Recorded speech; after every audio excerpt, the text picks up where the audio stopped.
Automoji! The Volkswagen Golf. ABS, traction control light on. Let's have a wee look. Plug her in and see what we've got.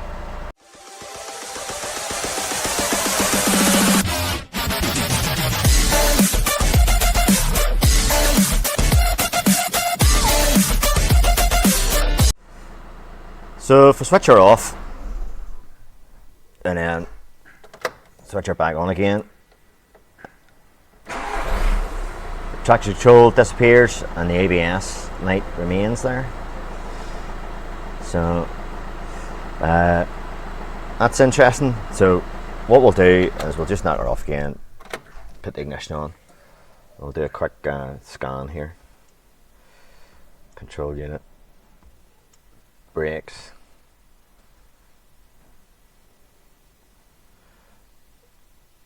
trouble codes,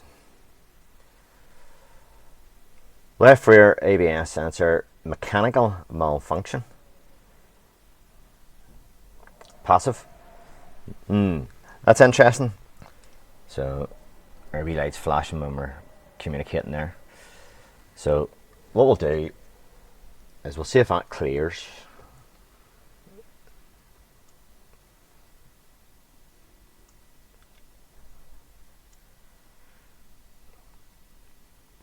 No fault codes detected. Okie doke. We'll come out of that. So our lights are still flashing. That's because we're communicating. So take key out.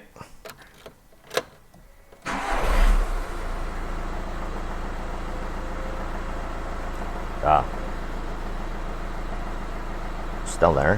Hold on. Right. Just have to come out of that there.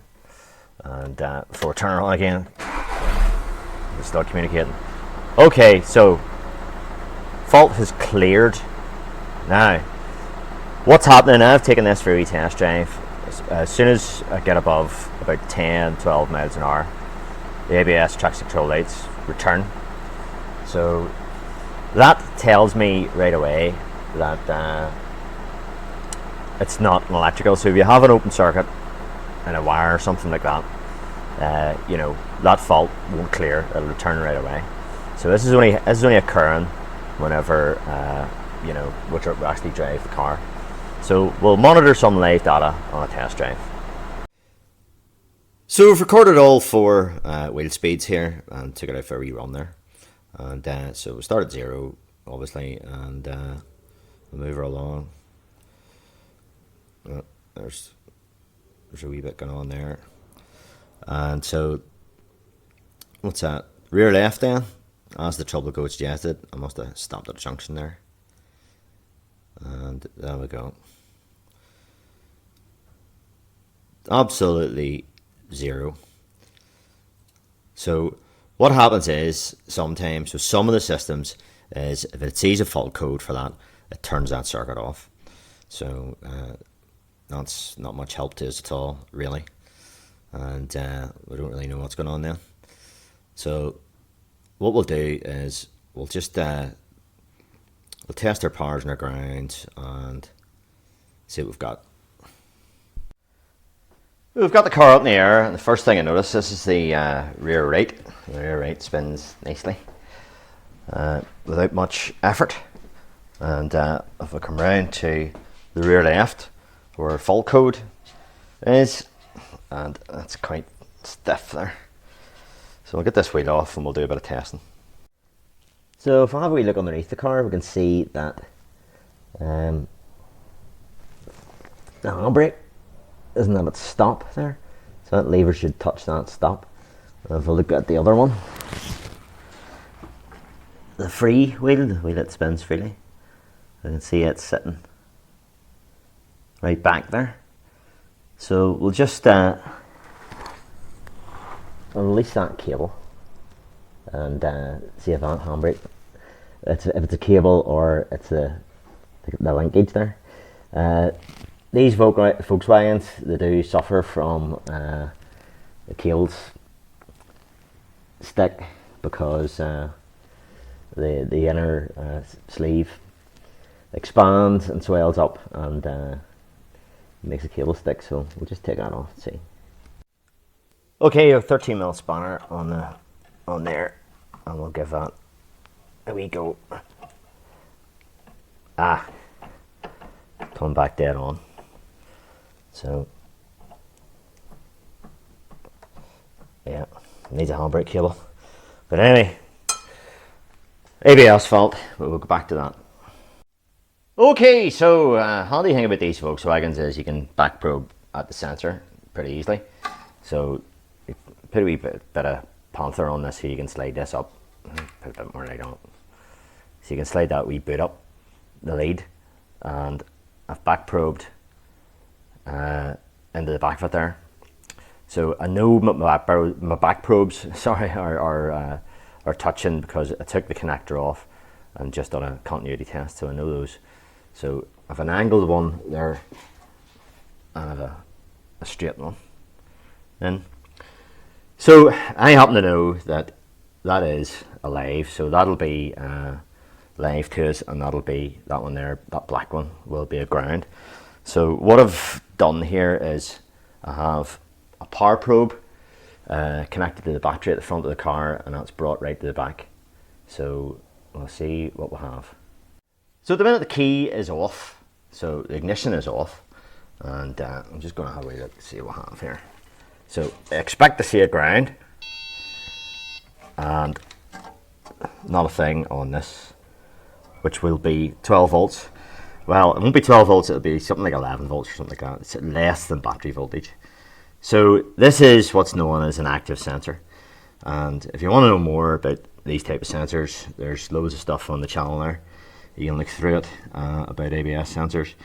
In fact, I might leave a link in the description regarding a wee tool that you can make. Now, I'm using this power probe. A lot of people might think this is a bad tool to use for this, and they would be right, because when I'm on this, if I accidentally or take a bit of a speed wobble and hit that button, that will power the ABS module, and very potentially seriously will probably damage it.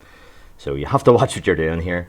I'm just using this as a meter, as it were, and the reason why I'm using it is because we're at the back of the car, and I know we can get a good ground. So I know I have a good ground, so I'm on battery positive and battery ground. So we'll put that on there, and we'll turn the key on. Okay, that's the ignition on, and 10.8 volts. So there we go. Circuit integrity is good. Now, I'll be totally honest with you, I sort of wasn't expecting that, or was half expecting it, because I sort of expected this circuit to be turned off. Now, I did clear the codes, as you saw right at the start, but before I took the car on the ramp, I took it for another wee spin and got the ABS light to illuminate again. So at the minute, that fault is active, and we've got voltage there, so it has not turned the circuit off. And as you saw with the live data, we have no response whatsoever out of this thing. So, okay, I suspect this sensor isn't doing anything, and that's it. So, if we had a fault where, you know, we suspected the reluctor ring or something, you know, and we're getting dropouts or whatever, you would see the live data all over the place, or it may turn the circuit off. And there's some of the Volkswagen cars, it depends on the system, that will actually stop communication with the ABS module completely once you get above that sort of speed. So it's about 12 miles an hour. So there's a couple of things that can happen here that can really put you down a rabbit hole, and that's why this sort of basic powers and grounds testing, that's what you want to do first of all. So if you didn't get a power there, like the way I'm getting it, and you still had the fault code, and it does clear in the scan tool, you want to clear that code to see if the voltage comes back. In this case, I don't have to do that. Right, so I'll show you this wee quick tester here, and this is really for people that, you know, don't have a scope, or, you know, they're not really used to using oscilloscopes, or like me, you couldn't really be arsed getting the scope out, and you just have a wee tool that you can put on the sensor. So that is a wee plug that it's off. I think it's off, you know, a brake wear indicator, and I have a wee bit of grey tape that tells me the positive. I have 2 wires connected. It's connected on the sensor. So this is totally safe way of testing. You know, the ABS module side, the harness side, is completely unplugged and is out of the road. So this is sensor only, and it's still on the car. So you just plugged it in and connected to these 2 wee crocodile clips. So we'll just bring you down. This might be a bit shaky here now. I'll just bring it down to this wee boy here. So it's powered independently by that 9-volt battery, and there's a wee LED on it. So you can sort of see it glimmering slightly, but that sensor is sort of stuck on. It's sort of stuck high, if you know what I mean. So we would want that wee LED to flicker. I'll maybe turn this light off. There we go. So there's a wee bit of flicker there. I'm spinning the disc here with my hand, my left hand, and I'm looking at the wee LED there down at the bottom of the screen. And this sensor is stuck high, if you know what I mean. It's not open circuit. It's sort of like the opposite of open circuit. So there's no activity there at all. So even if I had, you know, a bad magnetic ring, you know, that would still flicker and stuff on me. And then, well, we'd maybe have to do something a wee bit more, maybe get the scope out then, you know, just to see the dropouts. But this is a wee quick test, and as I said, I'll leave a link in the description, and I'll show you, you know, I'll show you this wee tool, and you can make one yourself. What actually we're doing here, what this wee board's doing is there's a 200 ohm resistor there in the board there, and what it's doing, that LED is measuring the volt drop across the resistor. That's what it's doing. So it's across that resistor. So that's how that wee boy works. So what I'm going to do here is I'm going to make a call, and I'm going to change this sensor, and then we'll do that wee test again. Right, so I've installed a new sensor. So you can usually price them out in one piece on these cars, and ream the hole out a wee bit, and you get a new one in just in situ where it is. And I've connected my wee homemade tester up, and there's down there. So it's not lighting at the minute, and I'll show you why. I'll just turn this light off so you can see. So it's not light at the minute. You might think, oh, there's something wrong here, or you haven't connected it. And what's going on is the sensor is sitting on a non-magnetic part of the magnetic ring in the hub. So if I give this a tiny wee movement, it'll light up. So if I give it a spin, there she flashes. So it's on a piece of magnetism, if you want to call it that, and if a tiny wee movement on the wheel hub here, it'll go off. So a tiny wee movement, there's it on, tiny wee movement, so I'll give it a big spin. You can just see it flickering, so you can see it happening in front of your eyes. And of course you can connect a scope up to do the same thing. So as I said, it's measuring the volt drop across that resistor on that board. And there's a link in the description. I'll show you how to make one of them if you want. It's a very cheap. You make that for about 10p, and you need a wee battery and a couple of wires. And the next time you're changing brake pads in a Volkswagen, just save that wee connector. It's not perfect, but it doesn't clip in, but it fits onto these Volkswagen AUDI wheel speed sensors. And the one to the back of the car here is the live, but you know you can just test that and you can find out what one the live and the ground is. So there's a permanent ground, even with the key off, it's a permanent ground on the ground side. So this is a magnetoresistive sensor, and the signal is on the live. So the way it works is with you know, there's a change in current, and you can actually, there is a slight, very small change in voltage there, and you can pick that up, and believe it or not, you can see it on the power probe. So I'll just demonstrate that for you. So while I had them back probes still in the back of that connector there, I just I told you it would show you this power probe. So there's it sitting at 10.8 volts, and nothing's really happening. So just like the wee LED that we're looking at, it's on a, you know, it's on a low point on the magnetic ring. So there's nothing being generated, if you want to look at it that way. So if I move the disc, we'll get a high point, low point, high point. There we go. So again, if I spin the wheel here,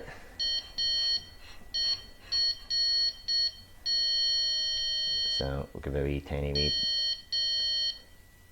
there you go. So this is doing much the same thing as the LED, but you know, you're having to use the power from the car, the power from the ABS module. The other wee tester had its own power in the form of a PPC battery. So there's a wee scope on this, and I might try that.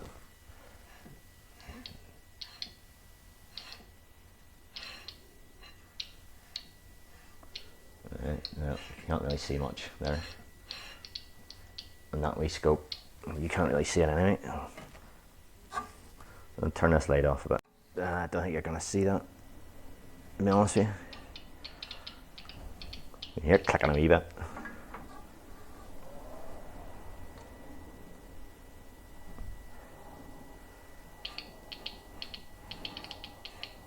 I can't really see anything. But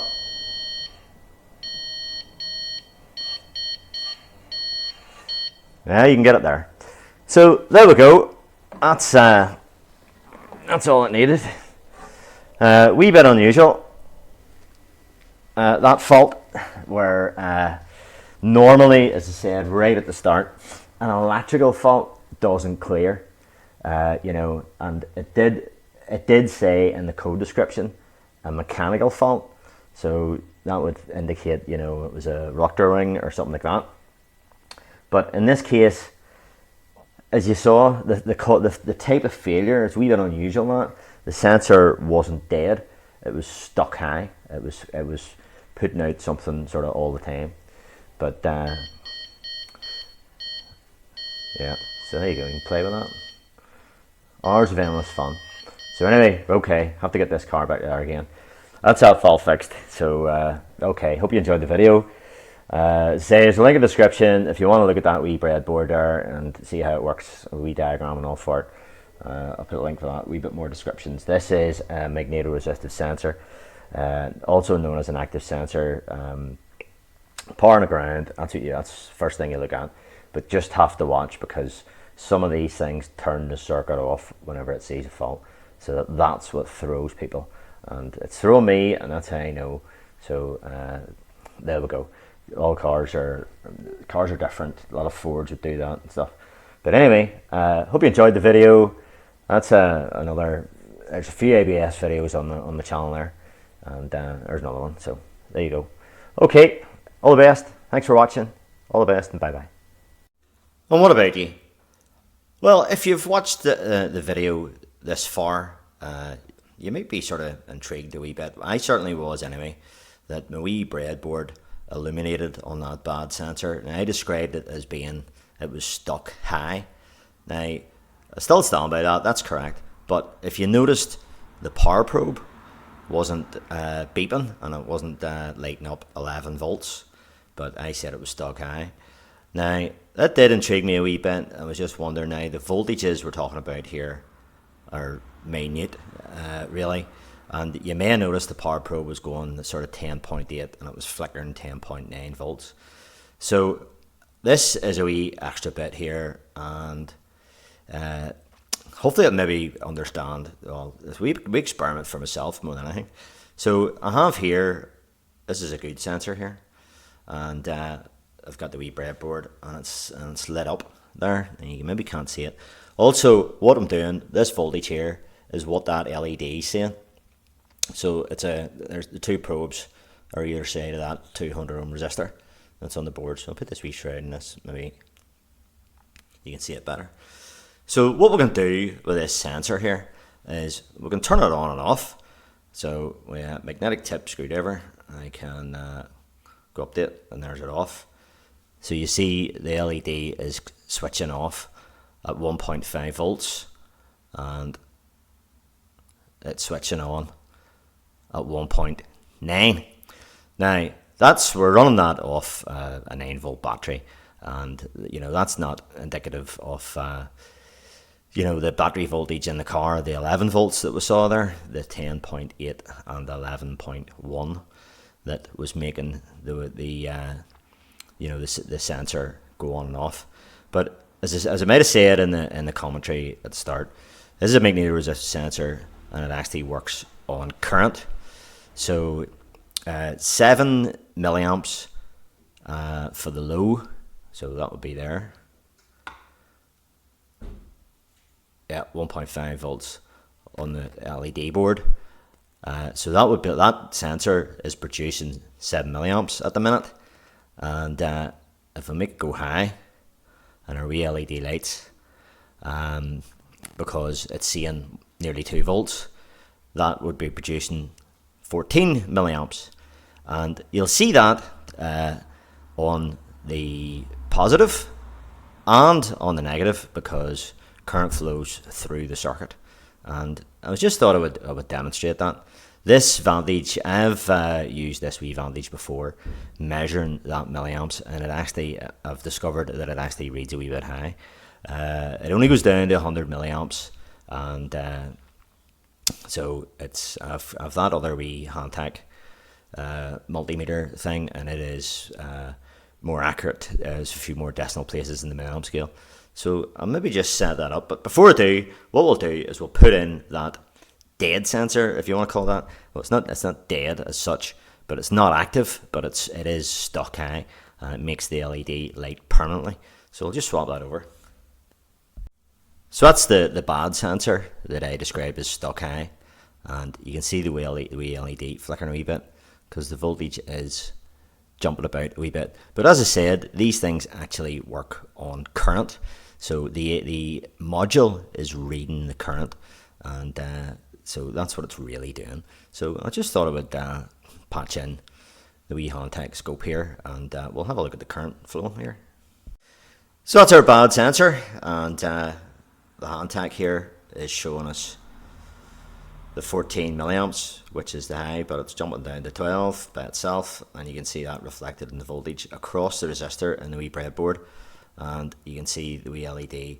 Now you may be able to see it, but I can see that it's sort of flickering very, very slightly just with that change in voltage.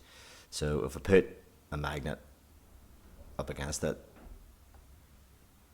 well, it is having a bit of effect on it, but it's jumping about anyway. So what I'll do, I'll put that good sensor back in again, and I'll just show you what it's supposed to look like. Right, so there's a good sensor. As you can see, the wee LED is off. The voltage across the resistor is only 1.5 volts, so the wee LED is off, and we're reading the 7 milliamps. So if I turn it on, there, try it again. So you have to pass it. You have to sort of swipe past it. And there we go. There's the 14. And the voltage has gone up to 1.9. So I think the power probe just, it just wasn't seeing the voltage. The voltage change is minute, but it just wasn't getting to the threshold of the power probe for it to hit the 11, for it to beep. But that's on the dead sensor. But this is the way that a good sensor is supposed to work. So we'll just turn that off again. There we go. Just give it a swipe, and LED's off. 7 milliamps. So what else was I going to do? Yeah, I was just going to show you that the current. You'll see the current on the negative as well. So I'll maybe rig these two up while I have them here, and I'll just show that. Okay, so here we have the Vantage, and it's reading 8 milliamps, and that is patched into the negative side of the sensor here. So that's the Vantage leads there, that blue one and red one. and the wee hand tech there is, it's patched in, it's broke in to the positive.